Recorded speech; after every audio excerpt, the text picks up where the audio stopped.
여기 정우 오빠. 오빠. 오빠 해보여. 오빠 해봐요. 맨 처음에는 이게 AI겠지. AI라고 생각했어요. 왜 오빠라고 하라고 했을까요? 그 이유를 난 잘 모르겠어. 법원 판례는 성인인 직장 동료에게 오빠 호칭을 요구한 것도 성희롱에 해당한다고 판단을 했대요. 하정우 전 수석 관련해서는 공천 취소까지도 생각해 봐야 할 큰 사안이 터졌다고 저는 생각합니다.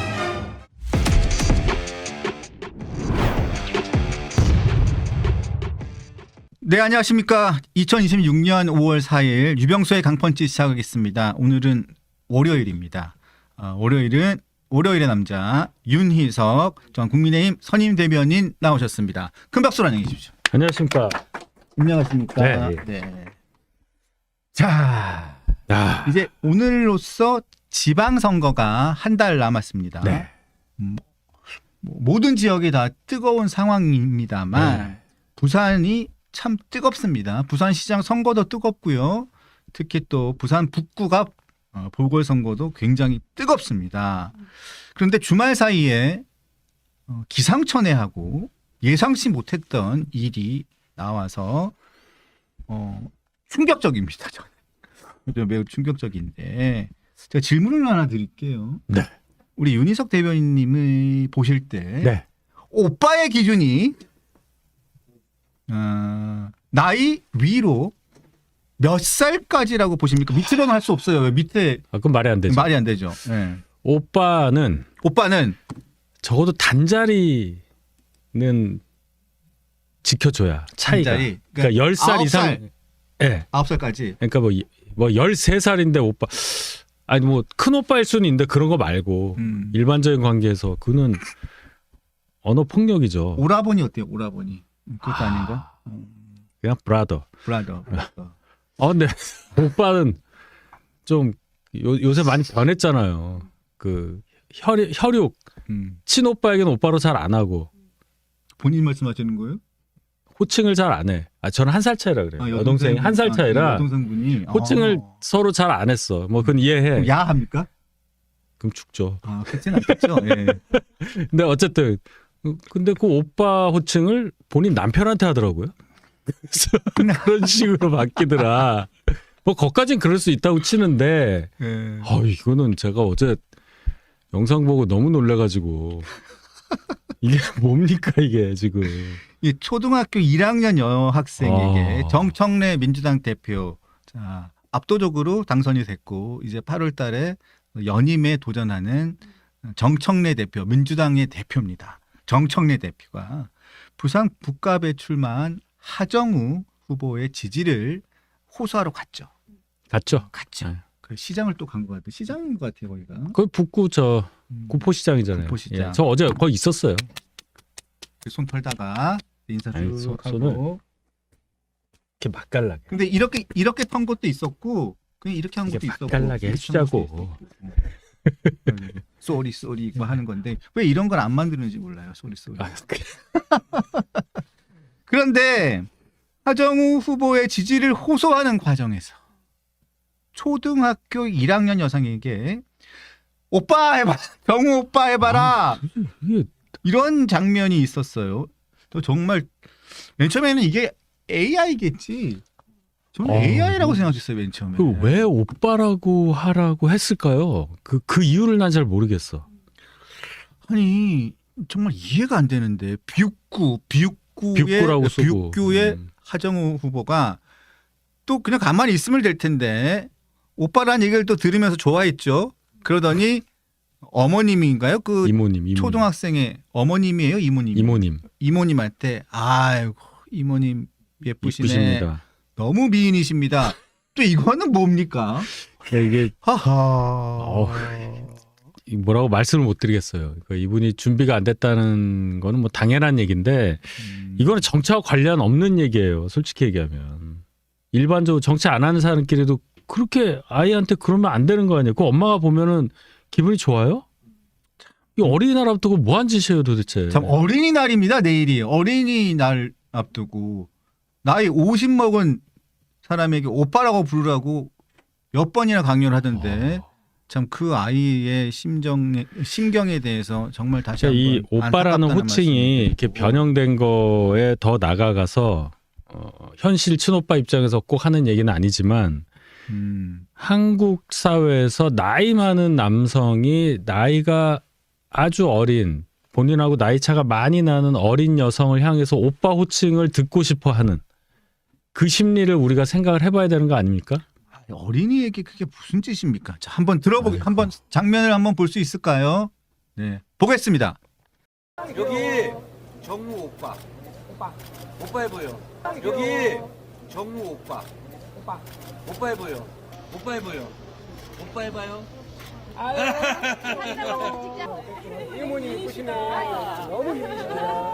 한 번 더 보여주시면 정말 감사드리겠습니다. 여기 정우 오빠. 오빠 해보여. 여기 정우 오빠. 오빠 해보여. 오빠 해보여. 오빠 해봐요.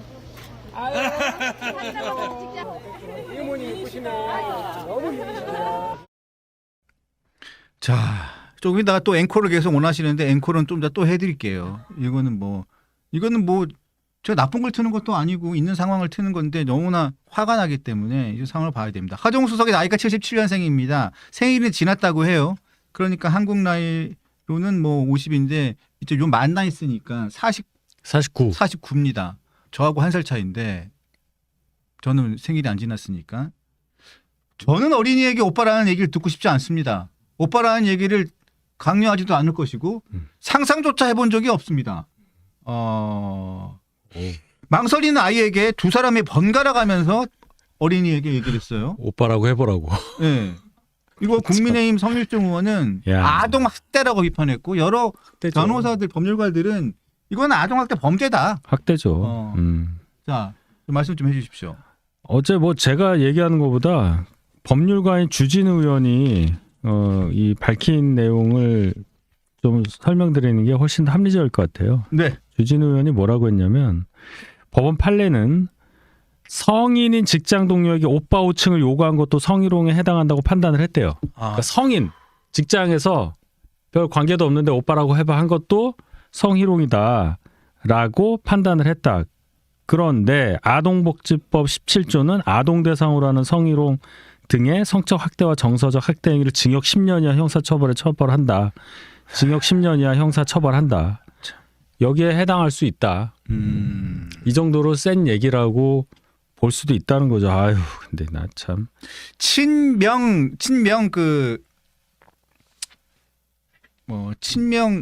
그 지지자들이 이재명 지지자들이 모이는 커뮤니티에도 이런 반응이 있는데 예. 여기도 뭐 예, 저도 막 많이 받아요. 지금 캡처해 마찬가지입니다. 자, 77년생이 초등학교 1학년 어린이한테 오빠라고 불리고 싶냐? 예. 하정우 지금 논란되는 건 뭐 봐야 하지? 그리고 또 완전 애기한테 오빠라니. 리을 무슨 말인지 모르겠어서 읽지 못하겠습니다. 자, 저거는 지금 현재 유세를 도와준 게 아니죠. 맞냐? 이런 글도 올라왔고 이 영상은 소리 켜고 들어봐야 한다. 들어봐야죠. 자, 그리고 어린이 8살 어린이에게 50살에게 오빠라고 부르라고 하는 게 과연 제정신이냐? 이런 글도 있어요. 뭐 저랑 생각이 똑같습니다. 다 똑같죠. 이거는 뭐 진보냐 보수냐 이런 정치생하고 전혀 다른 얘기잖아요. 제가 아까 이거 정치와 관련 없는 얘기라고 말씀드린 게 기본적으로 이 사회에서 우리가 통용되는 수준의 어떤 인격의 기준 또 사람을 대하는 자세, 태도 이런 것에 대해서 문제를 지적할 수밖에 없는 거 아닙니까? 이거 뭐 야 얘네들 실수했다 우리가 한 패라도 더 얻자 이런 차원이 아니고요. 자식을 키워본 입장에서 또 그 여학생 본인 입장에서도 이게 얼마나 황당한 일이겠어요. 근데 이걸 그냥 사과문 몇 줄로 하고 끝난다. 그리고 논란의 중심에 아이가 있다는 식으로 표현을 하더라고요. 그 사과문을 보니까 논란의 중심에는 하정우하고 정청래가 있는 거죠. 피해자들이에요. 피해자들. 그렇죠. 뭘 잘못했는지를 모르는 거야. 피해자. 이건 오래 갈 것 같은데요. 자, 이거 알려드립니다 하고 일단 사과를 했습니다. 정청래 대표도 사과했고요. 하정우 후보도 사과를 했습니다. 정청래 대표는 아이가 논란의 중심에 서게 되어 상처받았을 아이와 아이의 부모님께 송구합니다라고 입장을 밝혔습니다. 또 하정우 후보는 또 아이가 논란의 중심에 서게 되었습니다. 이로 인해 상처받았을 아이와 부모님께 사과의 말씀을 드립니다. 더욱 조심해서 낮고 겸손한 자세로 주민들을 만나겠습니다. 복붙한 것 같은데? 똑같았었고 네, 똑같은. 하정우 수석이 맨 처음에는 이 논란에 관련해서 자기는 대응할 생각이 없다는 식으로 얘기했었어요. 그러다 대응할 생각이 없다. 뒤늦게 이게 나온 거예요. 그래서 중요한 건 본인들이 뭘 잘못했고 얼마나 잘못했는지 모르기 때문에 그런 대응을 할 수밖에 없었다는 거고, 민주당에 정말 전체 선거판을 보는 전략가가 있다면 공소 취소 특검 그건 뭐 당연히 핵폭탄급이고요. 하정우 전 수석 관련해서는 공천 취소를 생각해야 된다. 공소 취소가 아니고 공천 취소까지도 생각해 봐야 할, 후보 교체까지 생각해 봐야 할 큰 사안이 터졌다고 저는 생각합니다. 입장을 바꿔서 생각을 해본다면요. 만약에 국민의힘 후보나 개혁신당 후보나 타당 후보가 이런 일을 했고, 만약에 장동혁 대표가 부산에 가서 일했다고 자 가정을 해보면 민주당은 어떤 반응을 보였을까요? 총동원이죠. 그리고 이제 여성 단체랑 뭐 해가지고 그 관변 단체들 있잖아요. 뭐 시민 단체라고 하시는 분들 엄청나게 고발하고 뭐 여러 가지 할 거 아닙니까? 근데 이 사람도 가만히 있는 것 같아요. 늘 가만히- 그렇죠. 네. 그러니까 민주당 쪽에서 이런 논란이 생기면 이렇게 말씀을 드려서 기분 나쁠 수도 있습니다. 여성 단체에서. 그러나 제 생각은 그렇습니다. 민주당 측이나 진보 진영, 뭐 진보 진영이라는 표현을 전 쓰고 싶지 않은데, 그 민주당 계열 정당 쪽에서 만에 하나 성과 관련된 여성 뭐 관련된 뭐 이런 여러 가지 좋지 않은 이슈들이 생기잖아요. 그러면 입을 다무는 경우가 더 네. 많은 것 같아요. 네. 예. 그리고 수많은 민주당 소속 여성 국회의원들도 이 사안에 대해 가지고 그렇게 크게 반발하거나 하지는 않아요. 그렇죠. 그런데 상대 쪽 정당이라던가 이런 쪽에서 만약에 이런 비슷한 일이 생기면 정말 화를 많이 내십니다. 그래서 민주당의 그 가장 큰 어떤 정치적 활동에 있어서 폐해가 기준이 다르다는 거예요. 본인들한테 되는 기준과 상대에 대해서 되는 기준이 달라서, 뭐 박원순 시장 때는 뭐 피해 호소인 이런 얘기가 나왔잖아요. 그게 벌써 5, 6년 된 얘기잖아요. 네. 그 문화가 아직도 바뀌지 않았다고 생각을 해요. 오늘 정도 요 정도 시간이 지났으면 그 내부에서 무슨 얘기가 나와야 돼요. 그런 거 아닙니까? 지금 전체 선거판을 흔들 수도 있는 얘기가 나온 건데, 정청 대표가 이런 식으로 수사해서 미안해요 이런 식으로 넘어간다는 거는 이거 두고두고 남을 거 아닙니까? 예, 저는 그렇게 생각합니다. 자, 이 상황을 두고 무소속 한동훈 후보 전 국민의힘 대표도 정말 비판을 했고, 자, 공천을 아직 받지 않았습니다. 아직 받지는 않았지만 이제 경선을 오늘 내일 치르게 되죠. 네. 예, 박민식 전 장관 등도 북구를 더럽히는 침입자 정치를 그만두라고 글을 올리긴 올렸습니다. 반발을 네. 했죠. 네. 비판을 한 겁니다. 자, 하정우 후보 같은 경우는 첫 등장, 예.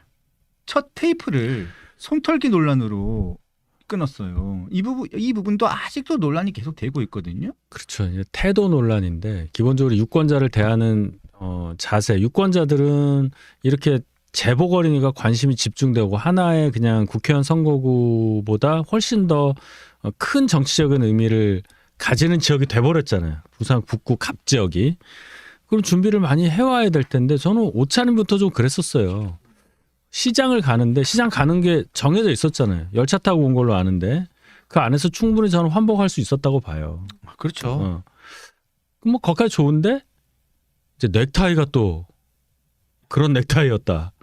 그걸 또 눈썹이 좋으신 분들이 찾아내서 저 사람 무슨 생각으로 저 시장을 돌고 손을 털고 대통령이 보내서 왔다는 얘기까지 하느냐. 그러니까 전혀 준비가 안 된 상태에서 자리가 나니까, 그러니까 정치를 되게 하고 싶었나 봐요. 네. 저는 그렇게 생각을 해요. 네. 양복 입는 걸 좋아하나 봅니다. 저 넥타이를 정말 좋아하고, 아무리 그렇다고 해도 근데 본인한테 도움이 안 되는 선거운동 방식인 것 같은데요. 뭐 정장 입는 거 좋다고 하면 격식을 다 갖춰서 아래는 구두를 신는 게 원래 맞죠. 구두도 안 신었습니까? 또 그 운동화 신는 게 또 뭔가 좀 이상하다는 얘기도 있고 해서 뭐 그건 변론을 하고라도 운동화 뭐 허리 아파서 신으시는 분도 있고 걸으려고 하시는 분도 있으니까 그것까지는 제가 넘어가겠지만 지금 계속 터지고 있는 이런 논란들이 하정우라는 사람의 잠재적인 어떤 경쟁력은 고사하고 기본적인 민주당 성향 분들의 표를 받을 수 있느냐 여부에 대해서 심각하게 회의감을 느끼게 하는 장면이었다. 심각하게 회의감을 느끼게 하는 장면이었다라는 게 우리 윤희석 네. 대변인의 솔직한 논평이셨습니다. 저도 개인적인 의견이 있습니다. 있지만 비슷하다고 생각합니다. 자, 이런 상황에서 지난달 27일과 28일 양일간 KBS가 한국 리서치에 의뢰해서 부산 북구 갑 유권자 500명을 대상으로 실시한 여론조사가 있어요. 자, 신뢰 수준은 95%에서 플러스 마이너스 4.4%포인트고요. 무선 100% 전화 면접입니다. 자, 요게 지금 가장 최근에 나온 여론조사죠? 그렇죠. 요거 보면 하정우 후보가 내려가자마자 이게 지금 나온 여론조사니까 여러 가지 손털기 논란이라든가 어린이 오빠 논란은 당연히 안 들어갔겠죠. 자, 하정우 전 수석 30, 박민식 전 장관 25, 한동훈 전 대표 24 이렇게 등으로 나타났습니다. 요 상황을 어떻게 분석하시는지 그리고 앞으로 어떤 변화가 있을 것으로 예상을 하시는지 좀 여쭤볼게요. 일단 저 조사가요 특이하게 1번부터 6번까지는 저 북값 관련한 얘기를 묻다가 7번, 8번은 부산시장 관련한 걸 물어봐요. 그러니까 두 개가 합쳐져 있더라고요. 그렇군요. 그래서 이 8번까지 다 답을 한 사람만 카운트가 되는 거잖아요. 네. 그래서 그런 영향이 좀 있다. 여론조사 전문적으로 보시는 분들은 좀 보편적이지 않은 설문 구조다라고 말씀을 하세요. 근데 자 여기서 전재수 후보가 48이 나왔어요. 시장. 48. 예, 굉장히 많이 나온 거잖아요. 그럼 이제 어떤 정도의 모집단이나 생각할 수가 있을 것 같고 그 상태에서 근데 하정우 후보는 30밖에 안 나왔다. 저는 이게 제일 중요하다고 봐요. 물론 뭐 박민식, 한동훈 누가 맞냐 하는데 뭐 4자로 하면 한동훈이 1 이기고 3자 하면 한동훈이 1 지고 하니까 모르겠다라고 하시는데 통계적으로는 의미가 없다고 생각하고 하정우 후보도 거의 박민식, 한동훈 요 두 분하고 별 차이가 없기 때문에 이렇게 나오는 결과는 하정우 후보의 경쟁력에 대해서 민주당 지지자들도 회의감을 느끼고 있구나. 일단은 이 사람 누군지 잘 모른다. 저게 이제 출마 선언하기 직전에 나온 거거든요. 네. 지금 하면 좀 다를 수도 있어요. 어쨌든 하정우가 전재수의 표를 다 받아가기에는 꽤 많은 어떤 과정이 필요하겠다. 이제 그걸 알 수 있는 건데 벌써 이래버렸잖아요. 이거 다시 해보면 어떨까 이런 생각도 들고 그리고 이제 또 하나 알 수 있는 거는 박민식 후보의 고정표가 역시 있다. 그건 충분히 인정할 수 있는 그런 결과였다고 생각합니다. 자, 자세한 것은 중앙선거 여론조사 심의위원회 홈페이지를 보면 자세한 설문이라든가 내용을 보실 수 있으니까 이 부분을 참조해 주시기 바랍니다. 자, 대변인께서는 네. 이 북구 갑 상황이 심상정, 이준석 당선 때 양상과 비슷하다라고 하셨는데 어떤 의미로 저희가 해석을 해야 될까요? 일단 지금 말씀하신 분들이 다 당선이 되신 분들이죠. 그러니까 심상정 후보 같은 경우에 2020년도 총선을 말씀하시는 건데 민주당에서 후보를 냈어요. 단일화를 하지 않았어요. 그래서 처음에는 여론조사 3등이었어요. 국민의힘 후보가 당시에 이제 미래통합당 후보죠. 제일 많이 나오고 그다음 민주당 심상정 후보가 제일 아래였다가 선거 한 달 전쯤까지 이렇게 바뀌면서 결국은 심상정 후보가 당선이 됐죠. 이준석 후보도 마찬가지예요.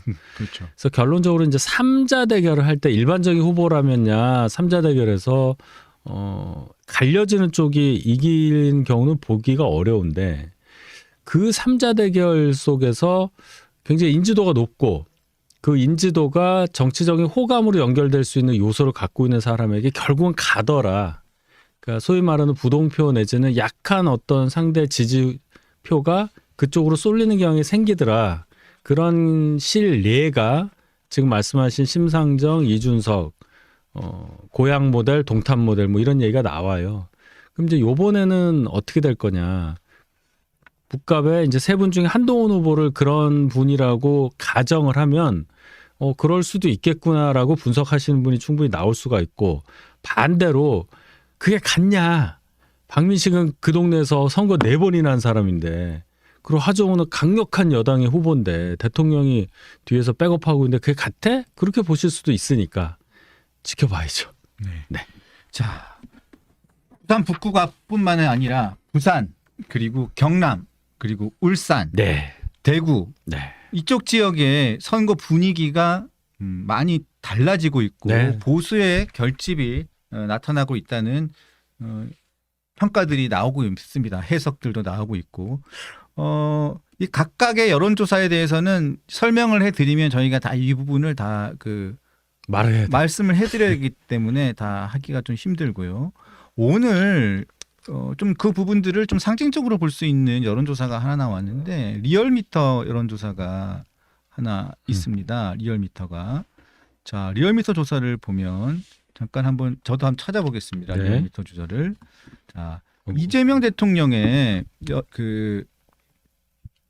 지지 부분이 8주 만에 50%로 하락을 했습니다. 이거 리얼미터 조사, 정기조사입니다. 자, 정기조사인데 어떤 내용인지를 말씀해 주시면 지난 29일부터 30일까지 만 18세 이상 유권자 1,006명을 대상으로 한 정당 지지도 조사고요. 자, 보면 자세한 것은 중앙선거 여론조사 심의위원 홈페이지를 보면 되는데요. 자, 보면요. 이재명 대통령의 지지율이 8주 만에 50%로 하락했다는 조사가 나왔습니다. 그리고 또 하나 전 눈여겨본 점이 이 점인데요. 경북 쪽 이쪽의 여론조사가 이쪽의 지지율이 좀 많이 떨어졌습니다. 네, 자 이쪽이 많이 떨어졌습니다. 자 얼마나 많이 떨어졌나 볼까요? 자 잠시만요. 제가 아까 봤는데 다시 한번 찾아볼게요. 근데 많이 떨어졌어요. 네. 특히 떨어졌고 정당 지지율도 조금 많이 떨어졌고요. 자 인천 경기에서 8% 포인트가 크게 하락했습니다. 이 대통령 지지율이 인천 경기에서. 그리고 이 부분이 저는 굉장히 의미가 있다고 봅니다. 인천 경기 이게 왜 어떤 의미일지 이게 이 부분이 좀 궁금합니다. 그리고 민주당 지지율도 한 달 만에 40%로 내려왔고요. 국민의힘은 소폭 상승해서 30대 초반을 유지하는 여론조사가 나왔습니다. 한번 이 부분도 한번 참고를 좀 해보시죠. 결국은 대통령 지지율이 떨어졌다는 거는 대통령하고 연결시킬 수밖에 없는 상황이 발생했다는 거잖아요. 부정적으로. 네. 저는 뭐 조작기소 특검법이라고 생각합니다. 조작 기소 특검법. 예. 민주당이 이른바 조작기소 특검법이라는 것을 기어이 발의했습니다. 이재명 대통령의 모든 죄를 덮기 위한 공소취소 특검법, 범죄 삭제 특검법입니다. 누구도 자신의 사건에서 재판관이 될 수 없다. 자기 죄가 공소취소로 없어져 편안할 사람은 대한민국에 딱 한 사람뿐입니다. 절박한 심정에 저는 사법내란 저지를 위한 수도권 광역단체장 후보자 긴급연설회의를 제안합니다. 결론은 이제 공소 취소하겠다는 네. 그 의도에 대해서 국민들이 부정적으로 보기 시작했다. 이게 이제 시작 단계인데 아직 법 통과된 건 아니잖아요. 법을 통과시키려고 하는 과정에서 굉장히 많은 논란이 일어날 건데 그 예고편으로 요 정도 하락했다고 생각을 해요. 이걸 선거 한 달도 앞두지 않은 상태에서 막무가내로 하겠다는 의식 수준을 우리가 볼 수 있는 거잖아요. 이거 얼마나 오만해요. 이런 짓을 지금 선거 앞두고 하겠다는 게 평상시에도 말이 안 되는 얘기지만. 그래서 민주당에 있는 의원들이 꽤 많은 의원들이에요. 이재명 대통령 재판할 때 변호인 하던 분이 공천받아가지고 국회의원 하고 있으면서 자기가 상대하던 검사 보고 막 뭐라고 하는 웃기지도 않은 일들이 벌어지잖아요. 이 상황을 국민들이 목도한 상태에서 이 법까지 간다. 게다가 국조특위 했잖아요. 서영교 위원장이 막 소리 지르면서. 리오남 왔어요? 안 왔어요? 예, 왔습니다. 돈 70만 달러 준 거죠? 돈을 회장님이 전달해 주셨고 회장님 계신 곳까지 안내를 했습니다. 그래서 리오남 봤어요? 못 봤어요? 봤습니다. 예, 위증하면 어떻게 되죠? 위증 처벌 받는 걸로 알고 있습니다. 예. 네. 리오남에게 돈을 왜 줬죠? 방북 대가로 드린 거고요. 방북 대가를 줬다 이렇게 지금 증언했죠? 네. 다 진실이죠? 예. 위증이면 위증의 처벌을 받는 거죠? 네. 네. 박상용 증인도 위증 법적 조치 당했다는 걸 알려드리면서 예, 다음으로 가겠습니다. 거기에서 다루지도 않았던 사건까지도 이 특검법이 넣겠다는 거잖아요. 그러니까 그 사건들은 소위 말하는 국조특위에서도 뭐 밝혀진 게 없는데도 여기에 대해서 공소 취소할 수 있는 권한까지 준다. 얼마나 자신들의 권력을 비대하게 생각하는 건지 국민들이 다 판단하실 거예요. 이거 보수 쪽은 지금 두 번째 탄핵당해서 이렇게 됐다고 치는데 뭐 개헌 하면서 내란 하잖아요. 저 사람들이. 네. 이게 내란이죠. 이게 사법 시스템을 완전히 바꾸고 국채를 바꿔버리는 거잖아요. 우리가. 이런 경우가 어디 있어요. 한반도 내에서 이런 식으로 죄를 지어도 재판 관련해서 아무런 제재를 받지 않는 사람은 위에 한 사람 있잖아요. 그렇죠. 그러니까 국채를 바꾸는 거라는 얘기예요. 저는 그렇게 생각해요. 이걸 누가 눈 감고 넘어가요. 이걸. 자, 그런 상황에서 조금 이따가 또 다시 한번 얘기를 나누겠지만 조응천 국민신당 경기도지사 후보가 오늘 야권 수도권에 있는 그 후보들과 함께 회동을 하면서 이 특검 조작기소 진상규명 특검법 이 특검법의 위헌성, 법치를 파괴하고 있고 법치와 상권분립이라는 헌법 시스템을 모두 망하게 만드는 사법 내란이라고 표현을 했는데 조응천 후보가 이 부분에 관련해 가지고 이제 협동하는 시스템을 만들 수 있을지 오늘 좀 모임에 관심이 좀 모여지는 상황이기도 합니다.